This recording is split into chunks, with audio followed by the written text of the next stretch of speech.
Hi friends, my name is Emily and welcome back to my channel. Today I'm going to be sharing with you the last few books that I read in the month of January. So the next book that I read in January is The House on Mango Street by Sandra Cisneros. So I picked this up because I'm following along with the HKHS Pod book club this year. This is a companion piece to A Tree Grows in Brooklyn, I believe. This is sort of speaking back to that American classics. So it is poetic, very pared down snapshots of life in a largely Latinx neighborhood. We are following Esperanza, whose family has bought a home and she dreams of sort of that classic white picket fence style home, and the little red house on Mango Street is very much not what she expected when she learned that her parents had bought a house. There are a lot of discussions around class and race and growing up in this neighborhood that is very patriarchal. There are some deeply troubling things that happen in this book. The thing that stands out is there is one girl who her father is abusive, and so she's a minor, like she's a child, and she decides to escape her abusive father by marrying an abusive man. It's looking at a lot of interconnected pieces that go into life for a lot of American young folks. It seems like the intended audience is working class folks who are already working like 2-3 jobs. They can't come home and they don't have the luxury, the leisure time to read massive novel. And so each of these little chapters, each of these little snapshots are very poetic, very pared down, like 1 or 2 pages you could pick up at the end of the workday, right before bed kind of thing, and get a little snapshot of Esperanza's life and life on Mango Street. I really enjoyed this. I really enjoyed the podcast where Brenna and Joe talk about this book.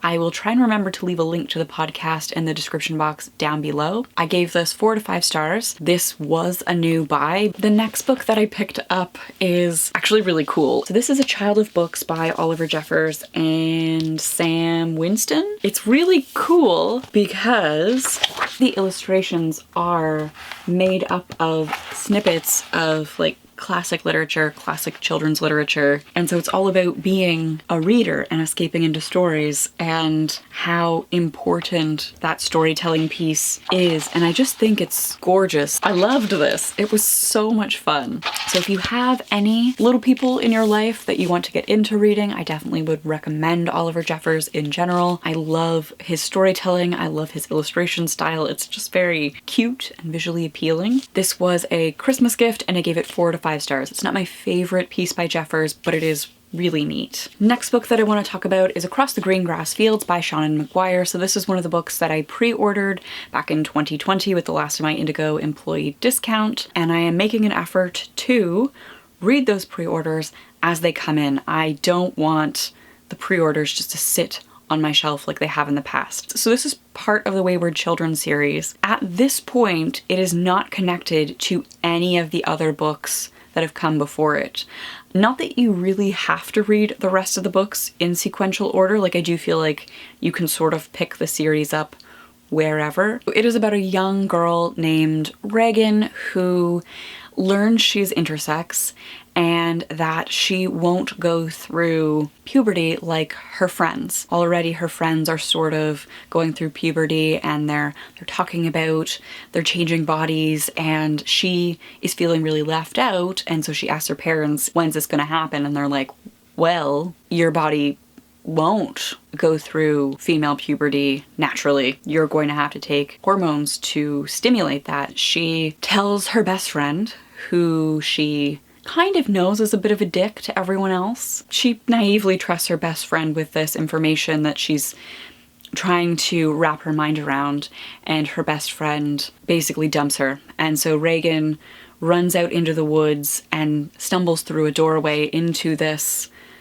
what is it called? The herd world? Apparently I didn't write the name of the world down, but she stumbles into the care of a herd of unicorn farming centaurs in this space, being raised with centaurs in this like strong, group of women, because all the female centaurs sort of band together. She grows and develops all by herself and learns to love and accept herself because of the distance that she has from like the human world. I really enjoyed it. I thought it was a lot of fun. Once again, I think we're looking at definite pokes at Narnia in terms of critiquing the portal fantasy. One of the things that you see in a lot of portal fantasies is the interloper, our protagonist, who is like our eyes into this world, often becomes the hero, and they know how to best take care of this world that they are not a part of. I don't want to spoil anything, but I think we see a pretty heavy critique of that idea. I did give this 5 out of 5 stars, and it was a new buy.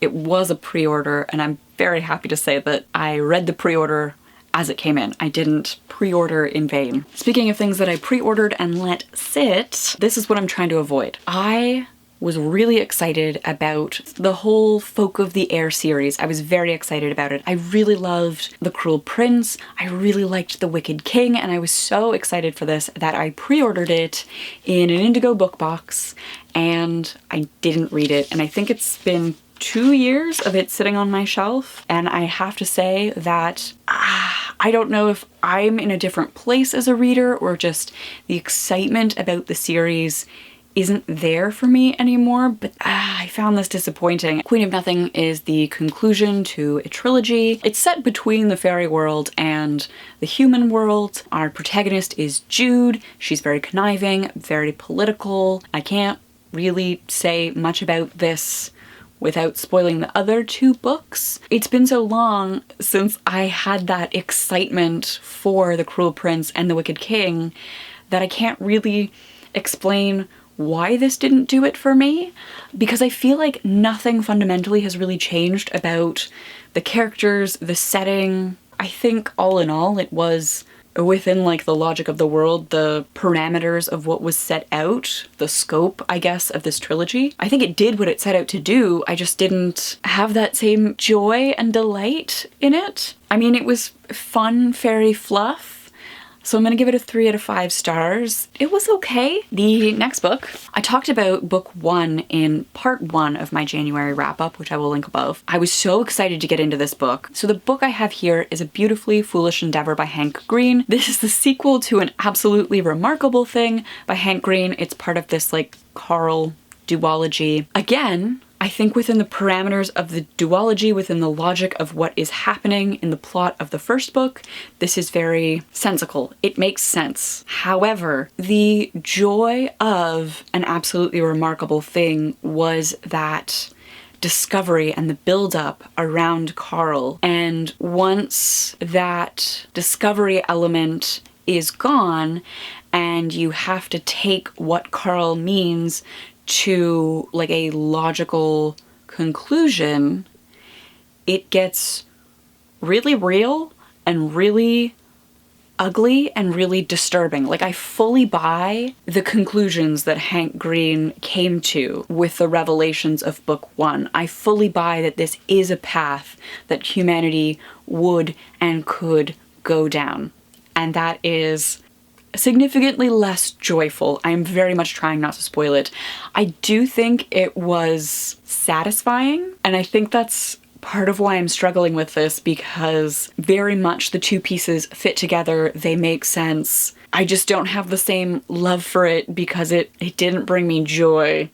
It made me feel really cynical, I guess, about humanity, because I definitely could see this happening. I have written down 3 out of 5 stars, which is like it was okay. I feel like that might be a little bit harsh. Like, the more that I give both books space, I feel like maybe the it was okay rating is too harsh. I'm thinking it should be like a 4 out of 5 stars. It was good. It just didn't bring me the like joy and delight of a 5-star read for me. So like I mentioned, this was a new buy that I got to in the month that I bought it, which is another thing that I'm trying to do. None of this hoarding. I'm trying to avoid hoarding. I can definitely see why the internet got really hyped about the first book and then never really mentioned the second book. The next book that I read is Alanna, the First Adventure by Tamora Pierce. Very much working on my pronunciation there, folks, so that I stop getting dragged across the coals. So this is for the patron book club. So we have a live show for this happening on February 13th. It's a patron exclusive, and I am excited to talk about this. So this is the first book that Tamora Pierce had published.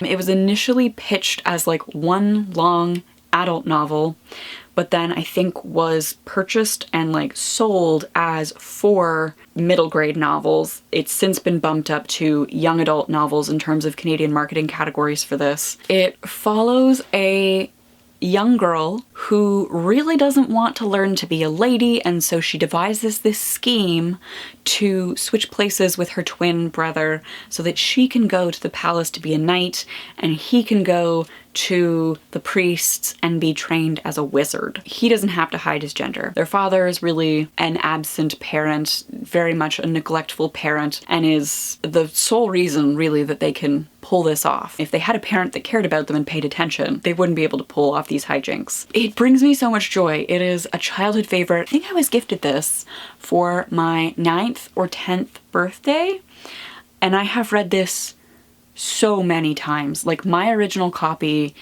is like hanging on by a thread. It's something that I read once a year at least, and I'm 28 now, so you know, between 9 and 28, that's quite a few rereads of this book.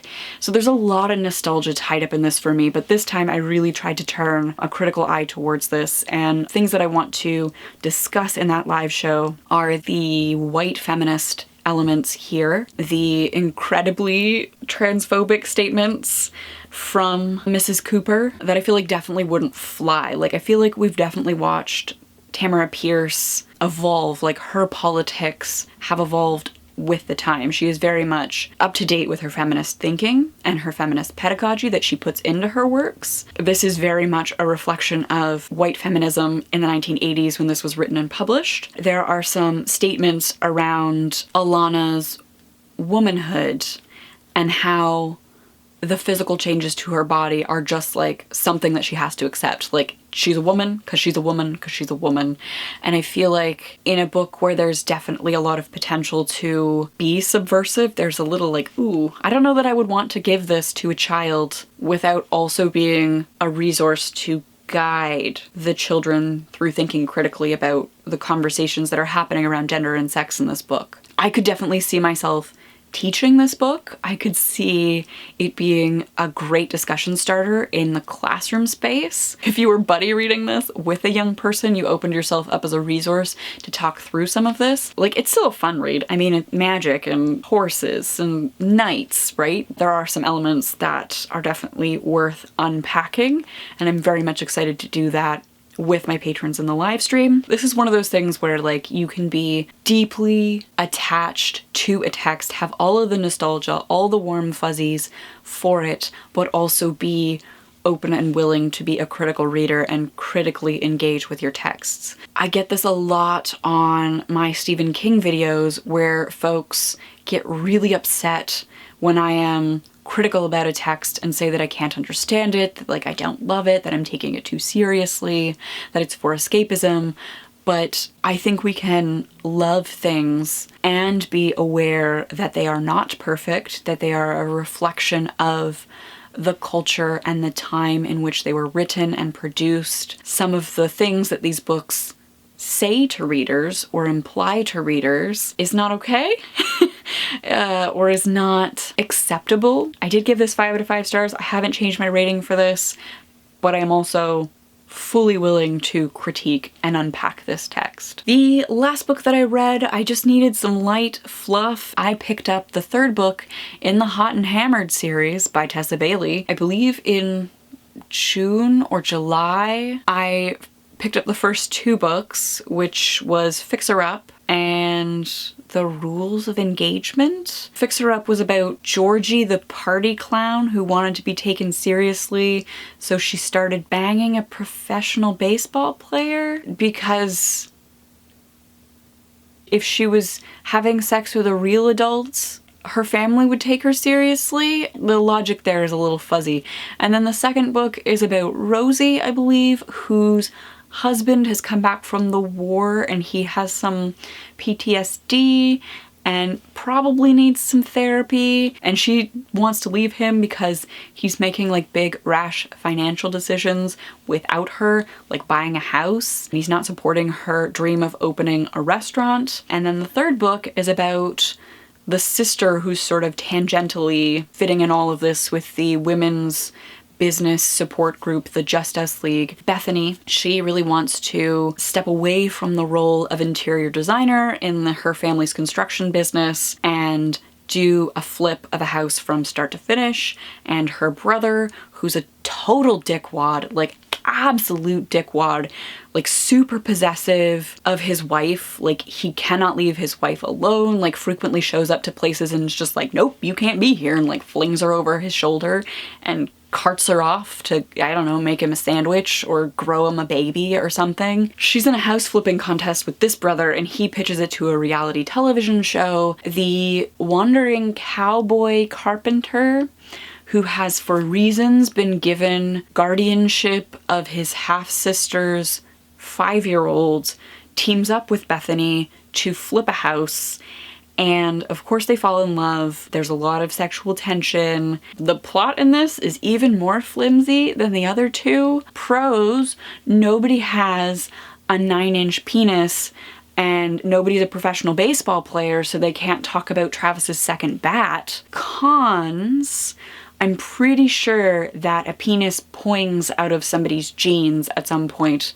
Like the narrator actually talks about like unzipping the fly and Wes's penis poings, like the spring noise, out of his pants. Why isn't he wearing underwear? I wanted some like light fluff, and I definitely got some light fluff, but I also have a lot of concerns about like romance readers and like the type of men that are positioned as heroes in these books specifically. Like Fixer Up was popular. It was on a lot of tables at work when I worked at Indigo. It was something that got pushed and recommended a lot in like our front alcove. It was everywhere, which is why I picked it up. The men in these books are like stereotypical caveman. Knowing that they're in a competition, Wes hires 2 geriatric men that he just finds wandering around the hardware store, and he makes sure that they're married because he doesn't want any like hot young men to compete with himself with Bethany. He's so possessive of her that he doesn't trust her to interact with other men. All of the men are like that in this series. They are all disgusting. Rosie's husband just sits at a table in her restaurant all the time, presumably to watch her? Is this what people think is sexy? Because I feel like it sounds like a nightmare. Like that sort of breaks the fantasy aspect of these books, right? Like I get that it's supposed to be escapist and fun and dramatic, but like if there are actual men showing up places and being like, nope, you can't be here, woman.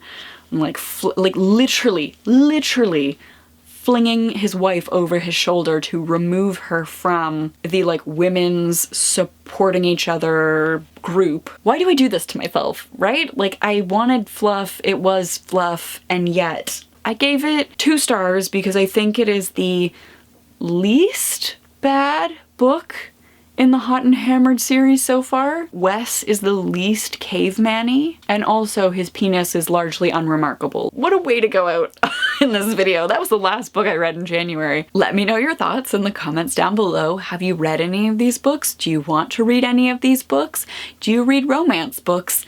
And can recommend me some romance books where there are no baseball bat-sized penises poinging out of pants. Thank you to my patrons who make videos like this possible. If you are interested in becoming a patron and having access to live streams, early access to content, fun stuff like that, links to the Patreon page are in the description box down below. Thank you all so much for watching. I hope you are staying safe, you are wearing your mask, washing your hands, having a good day as you are watching this, and I will see you soon. Bye!